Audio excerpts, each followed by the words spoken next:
Aleluia.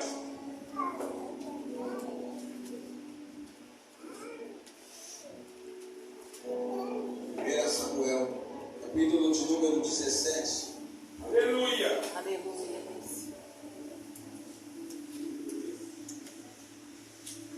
O versículo de número 26. 1 Samuel, capítulo de número 17. O versículo de número 26. Quem encontrou diz amém. Amém. Não encontrou diz me espera. Glória a Deus, esperaremos. Façamos a leitura da palavra de Deus todos juntos. 1 Samuel, capítulo de número 17, o versículo de número 26.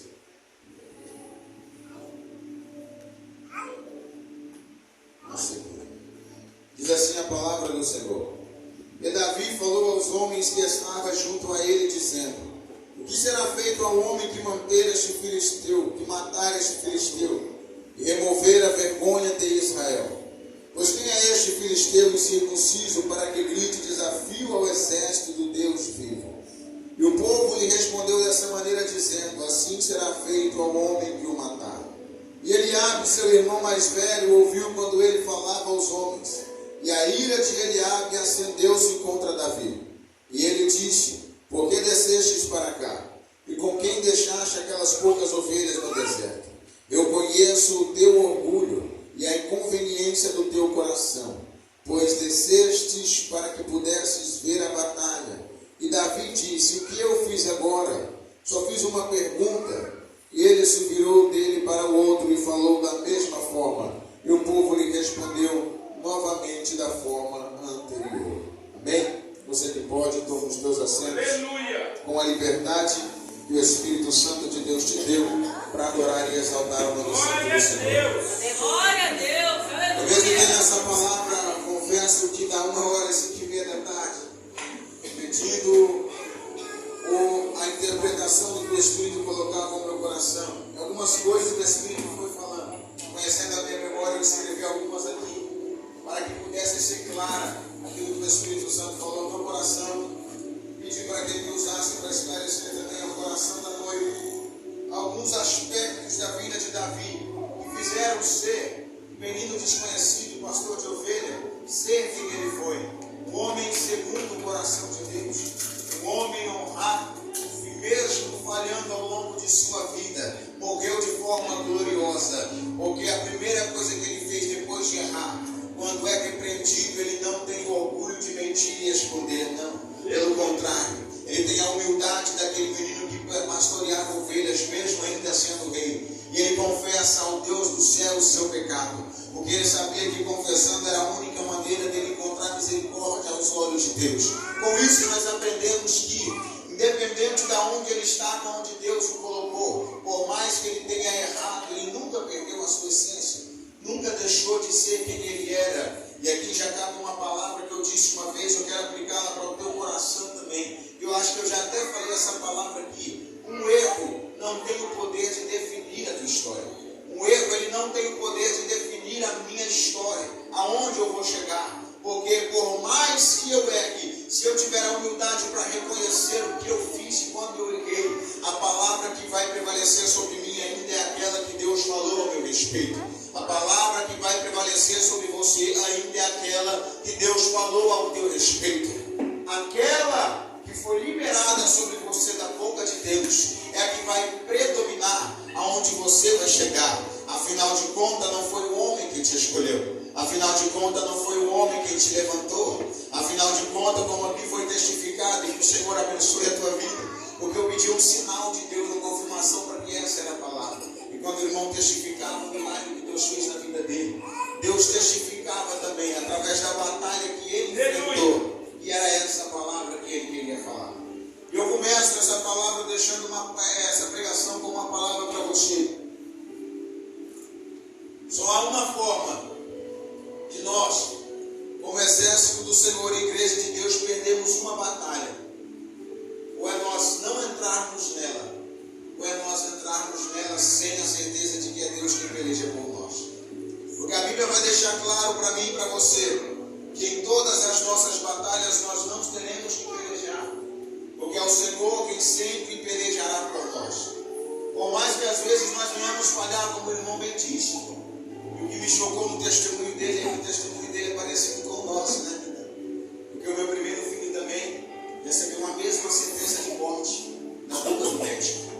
O médico olhou para minha esposa e falou: sua esposa está muito prematura, o bebê não está todo formado. Ela vai ser enviada para Campo Grande para que salve ou o bebê ou a esposa, mas um dos dois vai morrer, e a certeza de que é o bebê. E nós vamos tentar salvar a tua esposa, porque uma criança vocês podem ter outro. E eu saí dele com aquela palavra, mas de novo convertido, estava na Deus de amor na época. E eu confesso que naquele dia eu dobrei os meus joelhos no chão. Eu fiz uma coisa que eu nunca mais me esqueço. Naquele dia a vergonha caiu por terra. Naquele dia a timidez caiu por terra. Naquele dia não importou quem estava ao meu lado. Porque naquele dia aquela batalha era minha, aquela luta era minha. E se eu não lutasse, eu seria derrotado. Eu estou falando para pessoas aqui que enfrentam lutas diárias. E por mais que seja Deus quem vai batalhar as suas batalhas, a decisão de deixar Ele batalhar ainda é sua. Porque só tem uma forma de Deus batalhar por mim e batalhar por você. É eu não correr e não recuar em meio à batalha.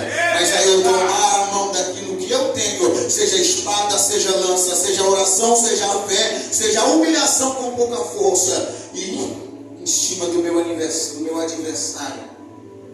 Porque a única certeza que eu tenho, se eu recuar ou não lutar, é que eu vou perder. Mas a certeza que eu tenho, mesmo com a minha pouca força, se eu for para cima do meu adversário, é que a vitória já é minha. Aleluia. Quando eu ouvi aquela palavra, eu caí de joelhos no hospital. Estava lotado de gente. A enfermeira até se comoveu e eu comecei a chorar. Para mim eu estava sussurrando, mas as pessoas depois disseram que minha oração era ouvida até do lado de fora. Para mim eu estava falando com Deus como um ano. Só que o desespero da minha alma me levou a crer de uma maneira como eu nunca criei. Aleluia. Eu clamei aquele único que podia resolver o meu problema naquele momento. Porque a palavra do médico experiente, a palavra de quem sabe o que estava falando era: vai morrer. A minha palavra não ia adiantar nada. Só que ainda havia uma palavra que poderia reverter a palavra daquele que achava que sabia o que estava falando. Eu fui para a guerra com o que eu tinha, eu coloquei meu coração, a minha alma, meus joelhos no pó. Eu falei: Pai, é promessa. Tu usou, não foi um, não foi dois, foi vários vasos para falar, e é promessa. Que o que está no ventre dela é escolhido teu, e agora vai morrer. Tu não falou que era escolhido para morrer, tu falou que era escolhido para viver, que a tua palavra tem que prevalecer na minha vida. Eu ouvi o que o médico falou, mas eu não posso ver. Entrei para dentro do quarto para tentar acalmar ela, porque o médico também já tinha falado isso dela. Estava chorando ela, minha cunhada. Saímos de Bagazeiro para Campo Grande. Isso era uma sexta-feira, não é? Sábado. Domingo, meio-dia nós fomos para Campo Grande. Chegamos em Campo Grande, na Santa Casa, fomos bem recebidos pela glória de Deus. Mas ainda com aquela certeza da palavra do homem. Tu vai para salvar a tua esposa, para enterrar o teu filho. Agora, eu senti, o irmão sentiu quando ele testificava. Porque é duro para você ser pai, olhando para o sonho de carregar o primeiro filho nos braços e ouvir que teu filho vai morrer, vai nascer morto, e você vai carregar nos braços para enterrar, para devolver para a terra. Aquela era a certeza que nós tínhamos como homens, seres humanos, como falhos. E cá entre vós eu preciso confessar, eu não fui um homem de toda a fé que estava crendo no milagre, não. E como o irmão falou, nós somos falhos. Tinha momentos que eu olhava assim, eu acreditava mesmo. Eu ia sair dali, confortando a minha esposa, consolando ela, preparando ela para que a gente pudesse viver, voltando com o corpo de uma criança morta. Mas na segunda-feira, quando fizeram os exames, era por volta das 10 da manhã, né? 1h da tarde. Meu filho nasceu, para a glória do Senhor Jesus Cristo, cheio de saúde, cheio de força, sem nenhum problema, sem nenhuma enfermidade, sem faltar uma unha do corpo. Está ali me ouvindo agora, para a glória do Senhor Jesus Cristo. Aleluia. Então a certeza que eu quero já deixar nessa palavra para você entender o que Deus quer falar para o nosso pé. A certeza da tua vitória é garantida nele. independente do que você tenha, da tua força, do que ou com o que você lute. Se é Ele quem está na tua vida e foi Ele quem te chamou, a vitória é tua. Não importa se o tamanho do teu adversário é maior do que você. Não importa se a luta que você enfrenta é maior do que você. E cabe aqui uma verdade para aplicar para você. Ela vai sempre ser maior do que eu. A tua luta vai ser sempre maior do que você. Mas ela nunca vai ser maior do que aquele que te escolheu. Ela nunca vai ser maior do que aquele que te levantou. A certeza que eu tenho para você através da palavra de Deus é: Cristo enfrentou a maior batalha de todos os tempos para dizer que Ele venceu o mundo. E nele, eu e você também somos mais do que vencedores. Por que você começa dizendo assim? Porque a maior luta que nós enfrentamos, muitas das vezes, não é nem a luta em si, mas é a dúvida, a incerteza e o medo de lutar, que nos faz perder uma batalha, uma guerra. Não é o inimigo ser mais forte, é o olhar para nós como se a luta dependesse das nossas forças, é o olhar para nós como se a conquista dependesse da nossa capacidade, é o olhar para nós como se a vitória fosse algo que tivesse ao nosso alcance. E quando eu olho para isso, e eu trago agora no contexto geral, olhando para a Bíblia, se dependesse da minha tua força, pastor, não tinha necessidade daquele que era santo descer para se fazer pecado por mim e por você. Se aquela luta fosse ou dependesse de condição humana, não tinha necessidade do sangue escorrer até a última gota sobre aquele madeiro, para que eu e você fôssemos perdoados. Mas aquele sangue escorreu deixando uma mensagem: eu entrego tudo que eu tenho para dar a vocês que não tem nada, tudo que vocês não merecem, mas para vocês saberem que em todo o tempo sou eu a tua vitória, sou eu a certeza da tua bênção, sou eu a certeza da tua justificação, sou eu a certeza do teu chamado. Vão olhar para você e vão dizer: mas logo ele cometeu A, ele cometeu B. Esse aí tem um passado que, se eu começar a contar, você não imagina. Só que Jesus, quando ele olhou para você, ele viu o teu passado, ele viu a tua história, viu os teus erros, contempla os teus erros todos os dias, mas ele ainda continua dizendo: eu ainda morri para te dar a minha vida, eu ainda te escolhi sabendo dos teus defeitos, eu ainda sou o Deus da tua história, e eu ainda sou aquele que vai cumprir promessa por promessa do que eu te fiz. O final da tua vida é um projeto em andamento. Quando eu olho para a história de Davi, eu vou tentar pegar a história que o Espírito falou exposto, porque para mim é muito difícil. O Espírito sempre me usa de maneira espontânea na palavra. Muitas das palavras que eu prego é sempre revelação na hora. Isso daqui é uma revelação, só que veio antes do culto. Eu vou tentar ministrar. E quando nós olhamos para a vida de Davi, e cá entre nós, eu preciso falar que a vida de Davi, ela reflete muito a minha e a tua vida. Que a vida de Davi, ela vai esboçar de maneira clara o que é a nossa caminhada com Cristo. Desde o início, como ele foi chamado e escolhido, e até onde ele chegou, e o porquê que ele foi escolhido. Porque para tudo há um propósito. Não pense você que Deus olhou lá de cima e te achou bonitinho, bonito, não que você seja feio, mas não. Não pense você que Deus te deu uma promessa de ser grande, só porque Ele quer que você seja grande, não. Porque quando Ele olhou para um dos maiores homens da terra, também o patriarca Abraão, e fez uma das maiores promessas que já existiu até hoje, falando que ele seria grande diante de todos os homens. À primeira vista, nós entendemos que o que Deus tinha era como Abraão. Só que quando nós vamos meditar na história, nós vamos entender que na verdade Deus não tinha como Abraão, era através de Abraão. O ser grande era porque ele seria o canal, mas o canal não para si, o canal para cumprir aquilo que Deus precisava cumprir. Porque através de um homem grande, uma promessa grande, Deus iria cumprir um projeto. Qual era o projeto? Abençoar todos os povos da terra. E só tinha uma maneira de todos os povos serem alcançados, era um da descendência dele, pagar o preço que ninguém poderia pagar. E lá em Mateus 1 nós vamos ver que nasce Jesus da genealogia de Abraão, para cumprir uma promessa feita milhares de anos atrás. Porque ali também vai uma palavra para o meu coração, já dentro do começo da mensagem. Passa céu e passa terra, mas a palavra que ele libera nunca passará.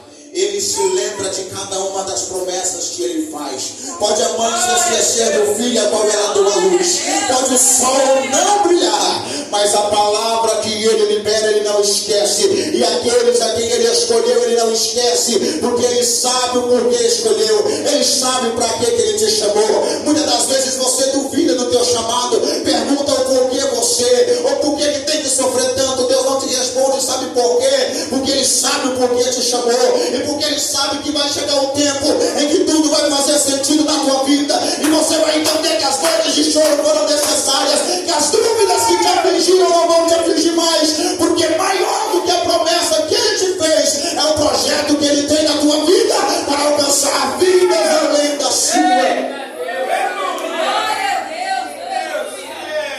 Esse sempre será o propósito.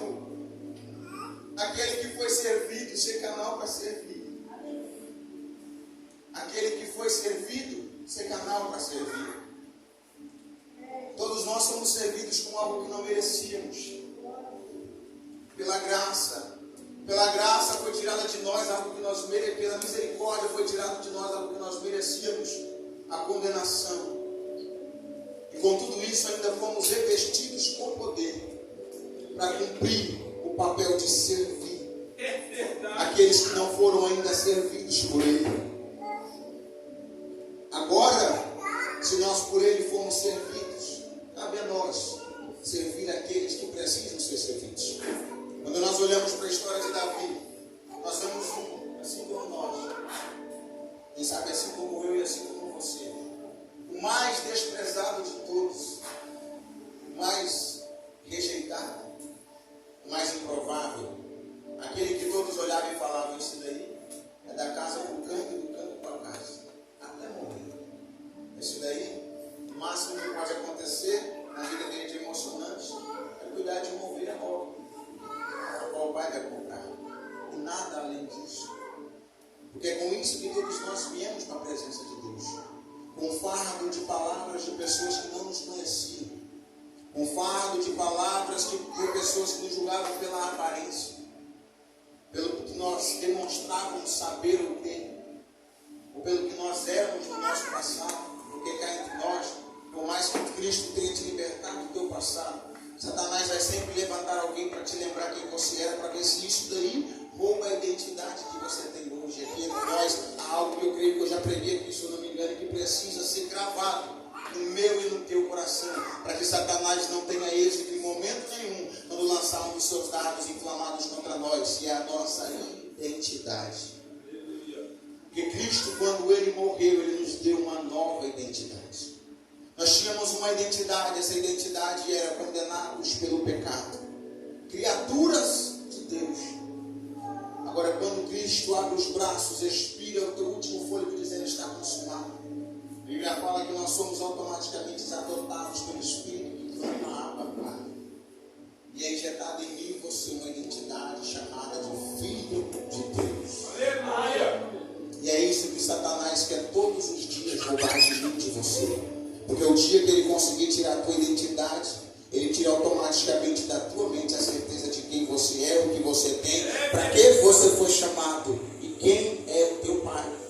E automaticamente ele coloca em você uma outra identidade que antes nós tínhamos, a de servos e escravos de Deus.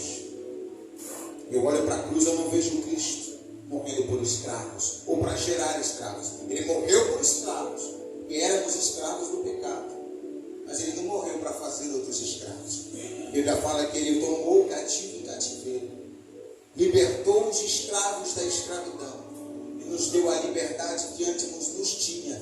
Liberdade essa agora, para sendo livre, filhos de Deus, entendemos o nosso chamado, a nossa vocação, que é o de servir.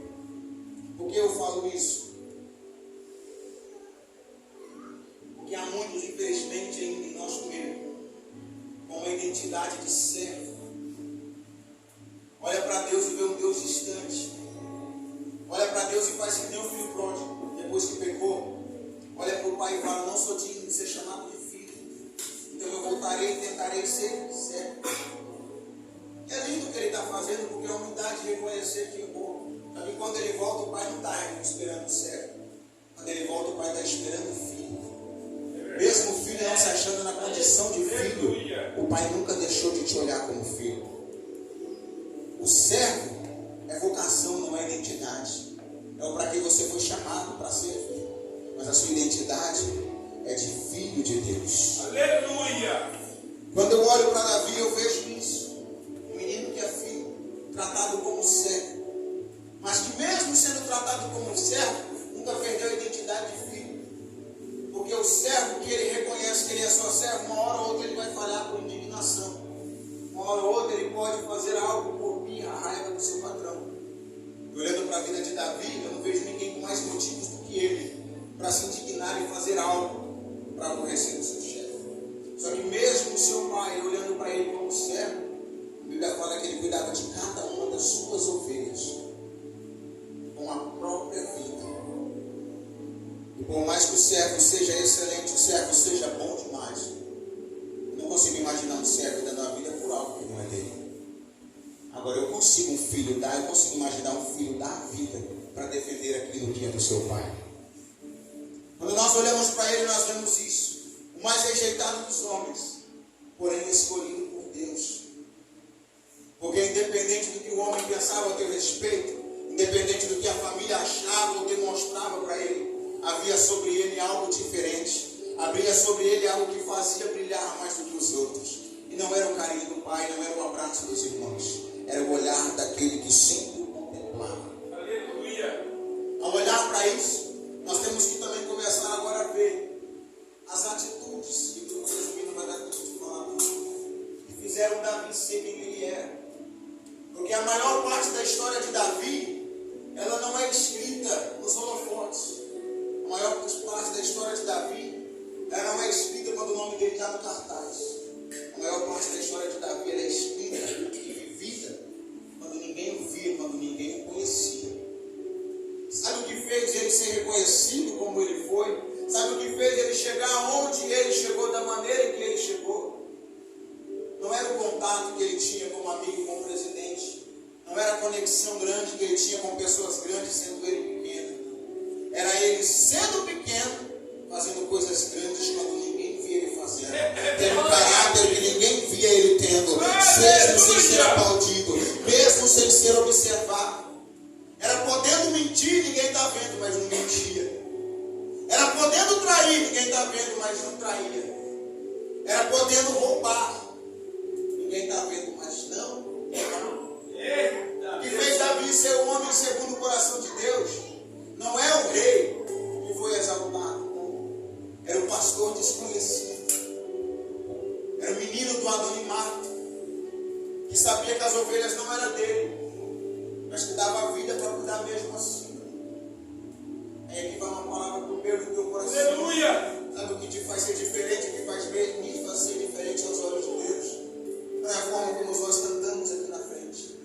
Não é a forma como eu estou aqui vestido e pregando para você. É a forma como eu me posiciono só quando Ele está vendo. É o que Ele vê dentro de mim. É o que Ele vê em mim quando ninguém está vendo. É o pai que eu sou para os meus filhos em casa, é o marido que eu sou para a minha esposa em casa. É o funcionário que eu sou para o meu patrão lá no meu trabalho. É o fazer bem feito, mesmo ninguém vendo. Mesmo sabendo que eu não vou ser reconhecido por aquilo que eu estou fazendo. Mas se está em mim é um caráter meu, não importa se vão ver ou não, é algo que está em mim, eu preciso fazer. O que faz eu ser diferente do que outros que já foram também reconhecidos, para que aquilo que Deus colocou em mim seja permanente. É aquilo que Deus vai ver antes de Ele me exaltar.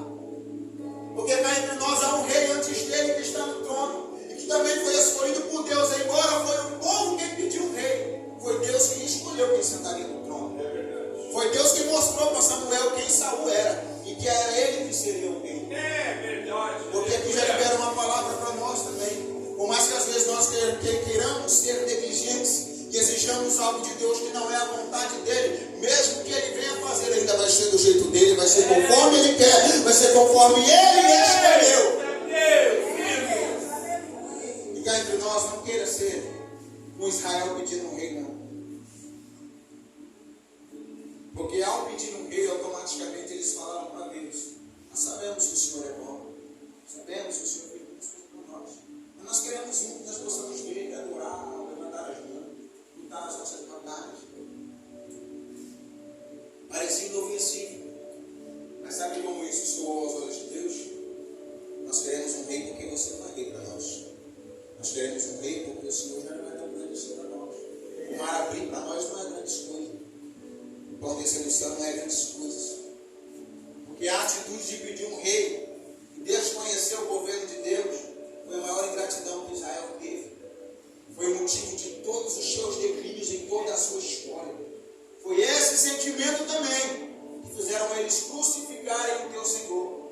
A ingratidão. Porque quem o crucificou sabia que ele falava a verdade. Quem o crucificou sabia que ele era quem ele dizia ser. Só que o orgulho falava mais alto. E eles, para não assumirem o confronto do que Jesus pregava dentro deles, para não assumir, e quando João falava que a raça de víbora era eles, o que eles faziam? Usa uma justificativa aí. Importante é o que vão pensar a nosso respeito. Importante é como nós vamos sair na mídia. Que morra o Filho de Deus. Importante é que nós vamos sair como os verdadeiros profetas. Matamos o falso profeta. Diante dos homens, nós prevalecemos. Diante de Deus, nós estamos mortos porque cometemos o maior erro das nossas vidas. Verdade, papai. Porque isso daqui, ainda enquanto for pregado como o pastor bem disse, da maneira correta, ela vai sempre nos confrontar. A cruz não gera conforto, como muitos pensam. Foi por você que ele morreu. Não, foi por amar você. Mas olha a mensagem da cruz. Um santo morrendo pelo pecador. Um bendito morrendo pelo maldito. O que não merecia morrendo pelo que merecia. O justo morrendo pelo maior profano de todos os tempos, que era a humanidade. Se isso daí não gerar em mim uma vergonha, um confronto muito grande, é porque eu não entendi o porquê que ele morreu até hoje. Verdade. Oh, meu Deus. Porque eu ainda não entendi o porquê que aquele sangue foi derramado. Se aquela cruz não me diminuir, não me humilhar ao ponto de eu negar a mim mesmo para seguir a Ele como gratidão, sem precisar de fazer mais nada. Eu falava por uma amada que eu publiquei essa frase esses dias no status. Eu cheguei em casa depois de uma pregação, o Espírito Santo soou essa frase no meu ouvido e eu publiquei para alcançar mais gente. Se eu não entender, ou se a mensagem da cruz não for o suficiente para eu me render a Ele, nada do que Ele fizer será suficiente para mim. Porque foi lá que Ele deu tudo por mim. Porque foi lá que Ele deu tudo por nós. Glória a Deus. Porque foi lá que Ele se doou. Eu dizia aquele hino: deserto, não preciso ver sinais para crer. Não precisa. Ele não precisava fazer mais nada por mim e por você. O que Ele já fez era suficiente. Ele já tirou a minha e a tua alma do inferno. Ele já tirou a legalidade que Satanás tinha sobre nós por conta dos nossos pecados. Ele pegou 40 açoites que eram meus e eram seus, livrou a minha e as tuas costas. Ele levou cuspes que eram meus e eram teus para teu rosto ficar limpinho. Ele levou calúnias, acusação, sendo chamado de maldito, de pecador, de endemoniado, para você que está aqui ser chamado de filho de Deus. Se eu olhar para isso, eu não entender que não precisa Ele fazer mais nada, significa que nada do que Ele fizer por mim hoje será motivo para eu ser grato o suficiente. Verdade. Aleluia. Porque Ele bem disse: que amigo é esse? Maior do que eu, que dá a vida pelos seus outros amigos. Quando eu olho para Davi, dando a vida pelas ovelhas do Pai, eu vejo Cristo na cruz, dizendo: Pai, estão tacando pedra em mim. Pai, os meus irmãos não deixam eu sentar na mesa, porque às 5 horas da manhã eu tenho que sair para cuidar das ovelhas do Senhor. Agora, quando eu olho para Ele, eu não vejo Ele devolvendo pedrada. Eu não vejo Ele amaldiçoando os irmãos. Eu vejo Cristo na cruz dizendo: Pai, perdoa eles porque eles não sabem o que fazem. Eu vejo Davi no campo, entendendo o seu chamado e dizendo: Pai, o Senhor é o meu pastor e de nada eu tenho falta. Guia-me pelas águas tranquilas, refrigera minha alma. E ainda que eu ande pelo vale da sombra da morte, mal algum. Aleluia. Porque o que fazia ele ser diferente, o que fez ele ser quem ele era, não era o que ele demonstrava ser. Era aquilo que ninguém conseguia ver, mas Deus via. Era o amor incondicional por um ser que nem era racional. Eu estou falando das ovelhas. Era o amor pelos irmãos e pela família, porque isso demonstra ele fazer tão feito a vocação que ele fazia. Porque cá entre nós, se coloca no lugar de Davi, qual seria o seu temperamento? Quem sabe a rebeldia? Quem sabe a revolta? Meus irmãos, 7 irmãos comem na mesa com meu pai, contam como foram os feitos da guerra. Porque eu que tenho que cuidar de ovelha. Eu não estou falando que aqui, mas no mundo que nós vivemos hoje, seria a resposta de muitos filhos. E nós vemos hoje filhos se perderem e brigarem com pais por coisas muito menores. Mas nós olhamos para ele e nós vemos um menino totalmente diferente. O pai não está vendo o que eu estou fazendo, mas ele vai se alegrar quando eu voltar com todas as ovelhas. O pai não sabe o que eu tenho que enfrentar para levar as ovelhas, mas só de ver o sorriso dele quando eu volto com cada uma daquelas que ele me entregou, isso daí para mim já é o suficiente. Aleluia. Aí sabe qual é a oração de Cristo? Pai, eu sei o que eu tenho que passar, eu sei o que eu tenho que ir, e depois disso eu sei o que eu tenho que subir. Mas o Senhor trouxe para mim muitas ovelhas. Essas ovelhas vão ficar sem pastor quando eu subir. Mas que o Senhor seja o pastor delas e que nenhuma das que o Senhor trouxe a mim se perca. Porque a maior alegria que eu tive foi cuidar das tuas ovelhas. A maior alegria que eu tive foi de guiar as tuas ovelhas. A maior alegria que eu tive foi de vê-las todas juntas, de poder ajuntá-las. Mesmo que muitas ainda não quisessem ser ajuntadas, mas que aceitaram o meu chamado, estão aqui. Cuida delas. Cuida delas. Eu sei que isso não acontece aqui, mas aqui vai uma palavra para que não aconteça mesmo. E quando nós olhamos para o cenário dos dias de hoje, nós vemos as ovelhas que foram ajuntadas, espalhando outras, porque não cantam bem, espalhando outras, porque falaram uma verdade e não querem assumir questão do erro. Porque toda vida eu preguei isso aqui também sobre Jeremias. Toda vez que alguém se levanta para falar a verdade, quando a profecia incomoda, é mais fácil matar o profeta do que se cumprir a profecia.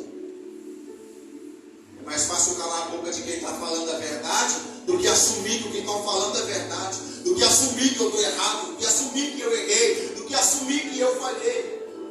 Mas aqui fica uma palavra para todos aqueles que, assim como Davi, têm um coração sincero e honesto diante de Deus.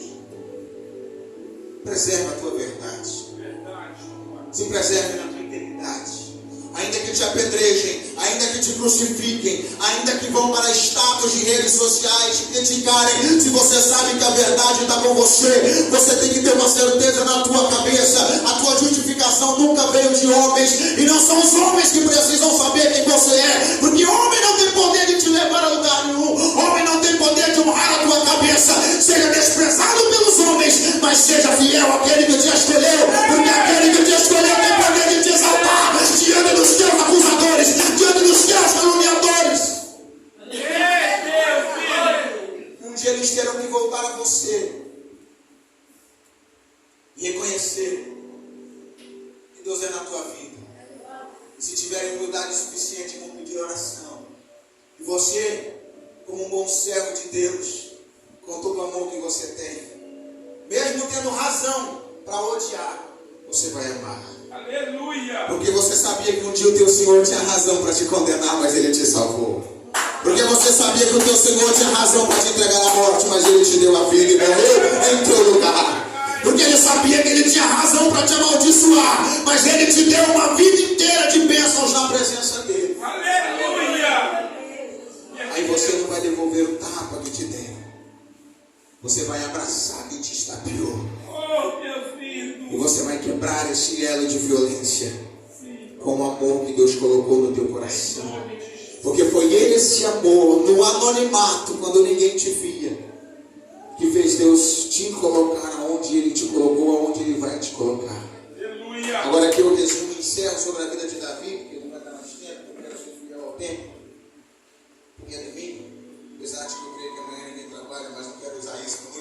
justificativa para ser enfadonho. Aquilo que nós somos no secreto vai determinar onde nós vamos chegar em público. Verdade. Aquilo que você é no teu secreto vai determinar o futuro de Deus na tua vida no público. Eita Deus. Porque Saul no secreto ele era como Davi. Saul também cuidava das ovelhas do pai. Tanto é que o que fez ele ser escolhido foi justamente isso. Ele saiu para ir atrás do rebanho do pai. Aí nessa saída, eu não sabia onde ele estava, eu falava, tem um vidente. Porque naquela época o profeta era conhecido como vidente. Lá em Israel. E o homem sabe de tudo. Ora, Deus revela. Vai lá que ele vai te falar onde estão as ovelhas do pai. Ele está indo buscar a ovelha. A intenção é linda, Deus se agrada. As mulas, perdão, meu Deus, heresia, misericórdia. Deus abençoe a nossa glória a Deus. É isso. As mulas do pai, não fica entre as histórias. A intenção é boa, porque ele está indo cuidar do que não era dele, para trazer de volta para o pai. Deus se agrada. Quando ele está indo perguntar das mulas do pai, Deus fala para o profeta, só para esse aí vai ser o rei. Esse daí vai ser o rei. Unge ele. Agora, o porquê que eu te digo que é no secreto que nós vamos demonstrar onde nós vamos chegar em público. Porque nem toda intenção, a intenção boa, ela é o suficiente para te dar permanência na tua chamada. E às vezes um ditado de boa intenção, o inferno está cheio, eu começo até a acreditar nesse ditado. Porque Saul começa com uma boa intenção, mas termina se matando, para não ser envergonhado ao ponto de morrer na mão do inimigo. Com o reino rejeitado, com o governo rejeitado. Porque deixou aquilo que era público falar mais alto do que era no secreto. Ou porque não foi totalmente formado no secreto. E que vai uma palavra para mim, para você que vive no anonimato. Não queira o público antes do tempo. Porque esse anonimato é a melhor fase da tua vida com Deus. Essas lágrimas que você chora hoje, que você quer que elas encerrem, que está moldando o teu caráter. Essa dor que você quer que acabe, que está te ensinando a ser forte, para suportar aquilo que Deus vai colocar na tua mão. Porque cá entre nós pensamos que quando a promessa de Deus se cumprir, Ele falar, e nós chegarmos aonde Ele quer, onde Ele falou que nós vamos chegar, ali é o ápice da nossa história, pelo contrário. Você está achando que você está trabalhando muito no anonimato? Deixa Deus te colocar onde Ele quer para você ver, que é aí que a tua história com Deus vai começar. É aí que você vai começar a trabalhar de verdade. Glória a Deus, aleluia. Essas pedradas e calúnias que nós levamos no anonimato são as que nos ensinam a orar por quem nos caluniam. E para sentir a dor de um caluniado, para lá na frente você encontrar alguém passando pela mesma situação. Tu tem bagagem, tu tem experiência para resolver essa situação. Aleluia. Tanto para salvar o caluniado, tanto para ensinar o caluniado a amar o caluniador. Crescimento do corpo, comunhão, não precisa dividir. Davi cresce no anonimato, mas no anonimato ele aprende a guerrear, sem ter espada, sem ter escudo, mas tinha uma fé gigantesca e gigante. Tudo condizia ao contrário, porque os adversários eram mais fortes do que ele. Eu estou falando do urso e do leão. Mas o urso e o leão foram entregues na mão dele. Para nós, ele estava só defendendo as ovelhas do Pai. Para Deus estava preparando ele para o nome dele começar a ser conhecido em toda a história de Israel. Porque foi aquele leão e aquele urso que ensinou o menino a se defender. E foi aquele leão e aquele urso que mostrou para ele que através da fé dele, Deus faria ele vencer inimigos maiores do que ele imaginava. E que aonde ele colocasse as mãos dele, o Senhor fosse com ele. Não tinha inimigo que ficava de pé diante da presença dele. É verdade. Meu Deus. Aí eu entro no texto e encerro. Tem um incircunciso de 2,10 metros de altura. Era o que dava mais ou menos 6 côvados no palmo. 2,10 metros, segundo alguns estudiosos. E nem era lá tão alto. O irmão que está na porta deve ter quase 2 metros. Era um pouco maior que o irmão. Só que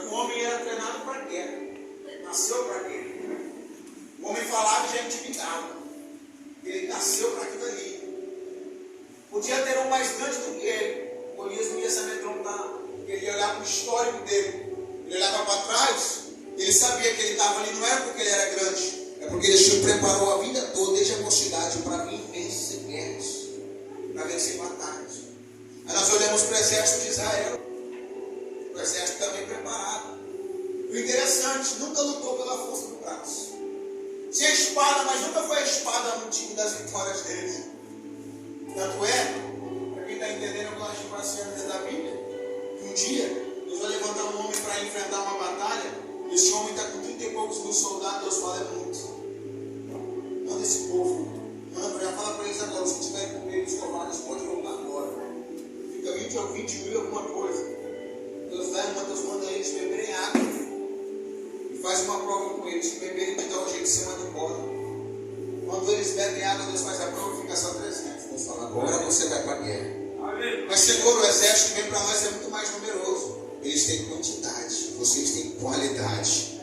Eles têm quantidade de pessoas, vocês têm um só. Que como um estrondo, uma palavra pode fazer a terra toda tremer. E Deus dá uma estratégia para eles. Gideão, nessa guerra não tereis que pelejar. O Senhor pelejará por vós. Tu não vai impor mão de espada. O que eu tenho que fazer, Senhor? Manda o povo gritar. E vai cantando e gritando, cantando e gritando, cantando e gritando. Aleluia! Eu vou chegar primeiro lá no arraial dos teus inimigos. E quando os inimigos estão vendo Gideão vindo com 300, cantando e gritando, o som que chega no ouvido dos inimigos são de no mínimo 300 mil. Ao ponto dos inimigos olharem e falar, rapaz, Israel juntou com o Egito, juntou com mais não sei quem, com mais não sei quem, está vindo um batalhão gigante contra nós. Então, para nós não morrermos na mão dele, o que a gente fazer? Vamos começar a se matar aqui mesmo, é agora. Os que não fugiram morreram pelas próprias mãos. Porque a guerra nunca foi deles, a tua guerra nunca é tua. E só há uma maneira de você ser derrotado. Ou é você aceitar a tua derrota, ou é você não entrar nessa batalha. Mas se você entender o que Deus está falando nessa noite, e você se posicionar para vencer, Deus está dizendo, essa família é sua e o diabo não vai tomar de você. Se você decidir lutar pela tua família, esse casamento é teu, o diabo não vai destruir. Se você decidir lutar pela tua família, esse chamado e esse ministério é teu. Se você decidir se posicionar e lutar pelo teu chamado, porque você nunca teve que pelejar, sou eu que pelejo por você.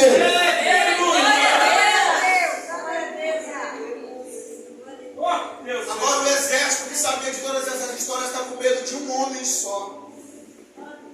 Esqueceram quem ele servia. Aí está vindo um que nem é soldado, é pastor, mas tem intimidade. Aleluia. Está vendo um que nunca meteu mão em espada para matar ninguém, mas tem intimidade. Está vendo um que nunca usou escudo para se defender de nada, mas tem intimidade. Tem identidade. Tem relacionamento com Deus. Aleluia! E ele sabe que esse é o segredo da vitória de Deus. É verdade, papai. Ele olhou aquela situação e ele pergunta, primeiro, o que vai ser feito para um homem que matar esse incircunciso? Esse daí será enriquecido, casará com a filha do rei, e o pai não precisará pagar impostos. Casar com a filha do rei, ser rico, e o pai não vai precisar pagar mais impostos. O homem já ia defender Deus por si só.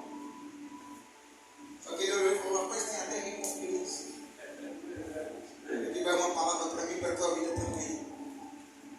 Por mais que você se posicione, isso daqui é para pessoas que vão se posicionar ou já estão posicionadas. Para defender a tua fé. Só a tua fé sem esperar nada em troca. Teu posicionamento sempre vai gerar recompensas de Deus para a tua vida. A tua fé, a tua decisão, o teu caráter sempre vai gerar recompensas de Deus para a tua vida. A prova disso é que se eu fosse chamar cada um para testificar aqui, a noite ficaria pequena. Para testificar de tantas coisas que Deus te deu por causa da tua fé que você não esperava e nunca nem pediu. Mas bateu lá na tua porta, Deus falou, é para você. Aleluia! Coisas pelo qual você nunca nem sonhou, desejou, Deus falou, eu quero te dar, meu filho. Coisas pelo qual você não esperava, Deus falou, eu quero te dar. Mas por que, Senhor? Me agradei do teu posicionamento. Me agradei da tua fé. Me agradei da tua coragem. Me agradei da decisão de me defender. E quer uma certeza? Desce, Davi. Eu vou mostrar para eles a diferença de experiência de guerra e intimidade com Deus dos exércitos da guerra. Aleluia. Eles se esqueceram que eles nunca lutaram por si mesmos. Eles se esqueceram que eu sempre travei as batalhas dele, porque tem um rei que se esqueceu de mim. E pela influência do rei, o exército também se esqueceu. Pela influência do rei, pela palavra do rei, eles estão com medo. E o medo só significa uma coisa: a ausência do espírito que gera coragem, a ausência do espírito de ousadia. Israel era escolhida para vencer todas as batalhas e está com medo. Aí vem um que está cheio de espírito de ousadia. Vem um que nunca ninguém viu ele lutando. Imaginava que ele só cuidava de ovelha, espantava lobo, iguana e raposa. Espera aí que eu vou mostrar para esses circuncissos que eles afrontaram o exército do Deus errado. Se não tem um que se defende aqui, se não tem um que se levante aqui para defender o Deus que gerou essa nação, eu não só vou defender o Deus dessa nação, como eu vou tomar posse dessa recompensa aí. Se não tem homem que quer, eu quero. Se não tem homem que quer, eu quero. Se coloque de pé. Porque Deus encerra a pregação com essa pergunta. A pergunta que Deus faz para mim e para você nessa noite é: tem homens e mulheres de Deus aqui que querem os despojos da batalha? Tem homens e mulheres de Deus aqui que querem a certeza da vitória? Que querem a certeza de que nesta batalha você não vai ter que pelejar? De que nesta batalha esta vitória é tua? De que nesta batalha a certeza dessa vitória já é tua? Independente de qual seja o teu inimigo. Se tem, tu não vai responder para mim, tu vai responder para ele. Glória. Porque se tem, a força que faltava ele acrescenta hoje. A fé que faltava ele acrescenta hoje. Eu tomo posse dessa palavra assim como vocês. O ânimo que faltava ele acrescenta hoje. Porque através de tudo isso, através da tua vitória, o nome dele é glorificado. Aleluia. O Senhor tem que ser glorificado. Deus estava chamando o seu exército e procurando um para o defender. Não teve um que defendeu a Deus. Deus falou: eu vou ser envergonhado por esses circuncisos. Aleluia. Sabe por quê? Nós de maneira nenhuma fomos chamados para ser derrotados. E só somos derrotados quando nós aceitamos a derrota. Quando é você que aceita o fim do teu relacionamento, que você sabe que é de Deus.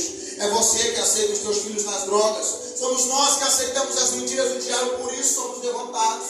Porque Deus, através da tua vida, o plano dele é ser glorificado. E cá entre nós, me diz como Deus é glorificado através da tua derrota. Me diz como que Deus é glorificado através da derrota da igreja, sendo que ele chamou a igreja para ser um exército de vencedores que vai vencer a batalha contra o mal. Glória a Deus.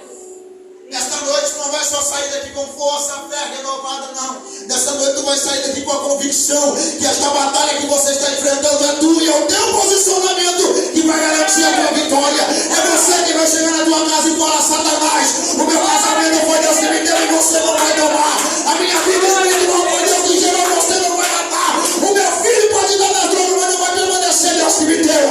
Eu declaro, profetizo que nesta guerra eu não vou ter que lutar, mas Deus pelejará por mim. E se ele peleja por mim, a vitória já é minha. Você não tem espada, você não tem lança, mas você tem fé e você tem palavra na tua boca.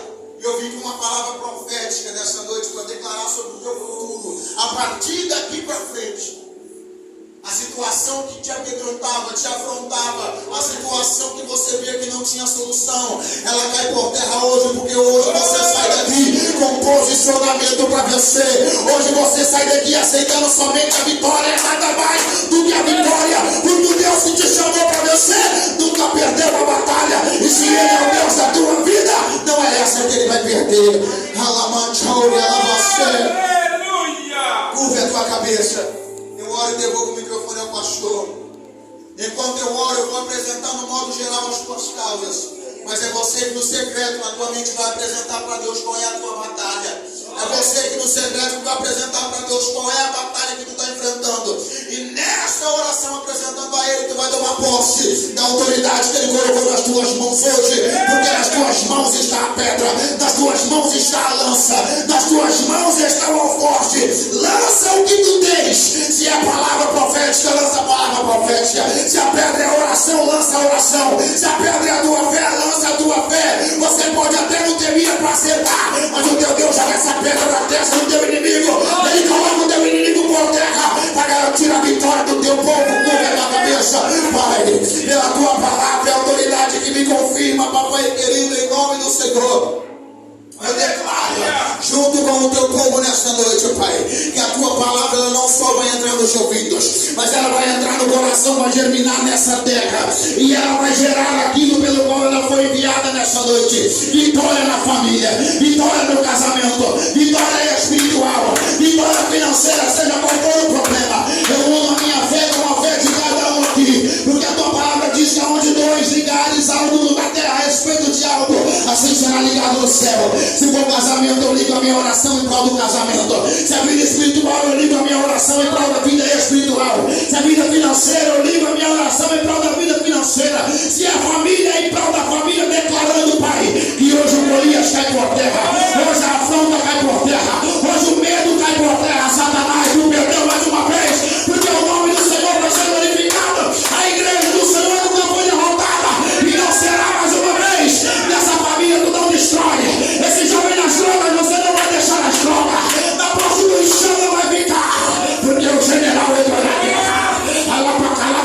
Se você quer tomar posse, porque eu posso ver o inferno e desespero, Satanás batendo minha tirada, porque o teu Deus entrou na tua guerra, o teu Deus entrou na tua peleja. Se você crê no que eu estou profetizando para a tua vida, a vitória é tua, toma posse. A vitória é tua, toma posse. A vitória é tua, toma posse. No teu casamento você vai ver mudança, na tua vida financeira vai haver mudança. A miséria, o medo, a fraqueza espiritual, a alabaxérimica, a alabaxépia, a dúvida e a incerteza cai por terra hoje, porque a tua fé é renovada agora, a tua força é renovada agora, a confiança é renovada agora. Deus é Deus que te dá vitória, e nessa vitória tu não tereis que pelejar. E se você crê em uma posse, vem alegre, aplaude o nome do Senhor Jesus, porque Ele é digno de honra.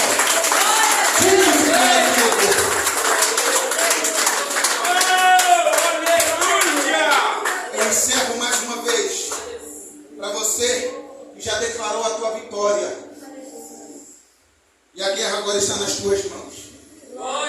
Deus te deu a pedra e o alforje. Golias estava te afrontando, Deus jogou por terra. Outras batalhas se levantarão, mas Deus já te deu a ferramenta, a estratégia que tu precisa.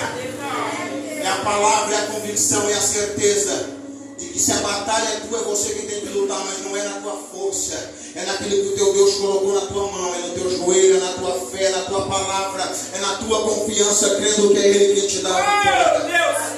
Nós ainda somos chamados para ser cabeça e não cauda. Nós ainda somos a noiva eleita do Cordeiro. A nossa casa ainda é bênção e promessa de Deus. A nossa família ainda é alvo das promessas de Deus.